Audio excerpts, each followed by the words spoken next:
Is God concerned with who we marry or sleep with over how we love and treat one another in society?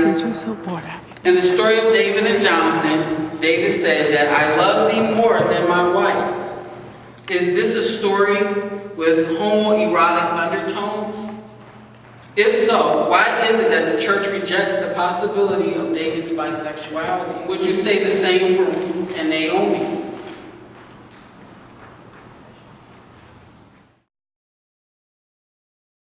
The opportunity to be here. I don't appreciate going first. However, somebody got to do it. I think that you asked about David and Jonathan. And in reading David and Jonathan and reading the Bible period, I think that we have a heteronormative view when we do our biblical interpretation. And so with our David and Jonathan also being in a patriarchal way, it's hard for our readers to reconcile. Our first question, and the way this conversation will go is I will ask a few questions in each category, and it will also be open to the floor. For those of you in the audience who have a question, there are 2 mics.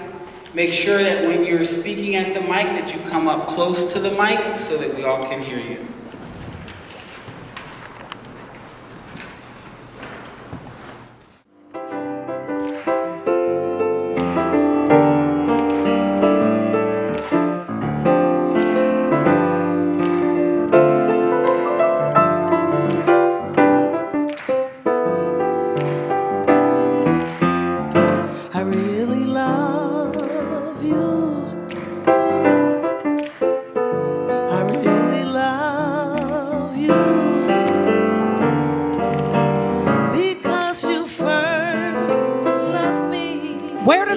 Become political, and where do we move beyond simply affinity, what we have a particular affinity for? Do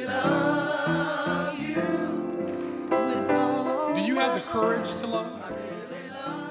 You have heard it said that in order to love someone else, you must first love yourself. My sexuality was something that was indeed given to me, as opposed to, as many people say, a choice or something that, I was doing in rebellion. The Bible doesn't speak to homosexuality as we know it today. And I learned that, and I've fought it everywhere I've gone. When people try to tell me that the Bible is the reason that they hate themselves and that they hate homosexuals, that they need to go and take a class from someone who knows how to teach the Bible. One is my being a lesbian have to do with the fact that in parts of South Africa, the AIDS rate is 70%. Mm-hmm. What does it have to do with the wars that are going on in our world? What does it have to do? I think a lot of people do not feel included in the church. I think for me, stuff around organized religion is sort of a trigger for me because that was a big point of contention when I first came out because my mom's real religious. So I've always sort of I've always found some aspects of it kind of distasteful, not really fitting in, not really feeling comfortable, and having to get away and having to get out. Doesn't the church have the right to define what is sin, what is marriage, what is family? The church does not have the right, though, to impose that on what we're talking about, a civil right, which this is. Marriage is a civil right. We married at City Hall on August 4th. It was a very nice little ceremony in City Hall under the rotunda. And we had a really cool judge, and it was infused with political meaning. Yeah, our judge was very excited. Yeah. It occurred to me that, this is God-given. This isn't, something I went out to choose. You have to fight the system of oppression. And as long as you are going to try to say that one kind of oppression is okay, you're not ever going to be able to fight the system of oppression.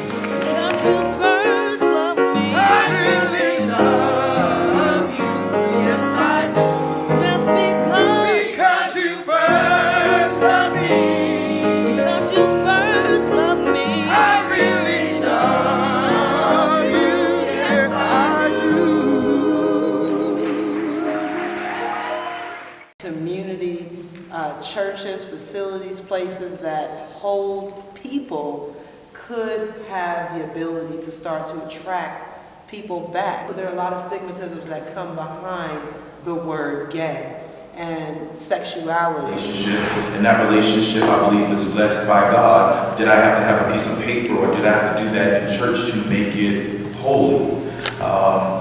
And we have to look at what does the term holy really mean at its essence, right? And holy means something different in ancient times. So when old and theological terms, and it means when we talk about holy, of not doing or having a code, and so it means something totally different. And I'm really particular about words and things that when we use words, so we have to be careful about that. If it was holy, then folks would not. I'll say this again: those that had it longer than we had it would have stayed in it, and they would have been afraid to get divorced, and that there would have been retribution from God if it was holy, because they would have been sinning.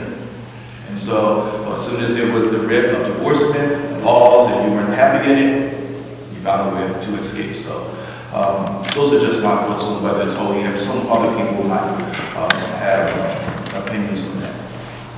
I agree with you 100%. I am a part of an unholy union, so I can't totally that just because you claim God is in it, you might not be there. So I would agree with that 100%. I can speak to and attest to some unholy unions and the great need to get out of that, but also pretending that God is in it. That's right. So that we fit in, we look good, and we both know we're lying.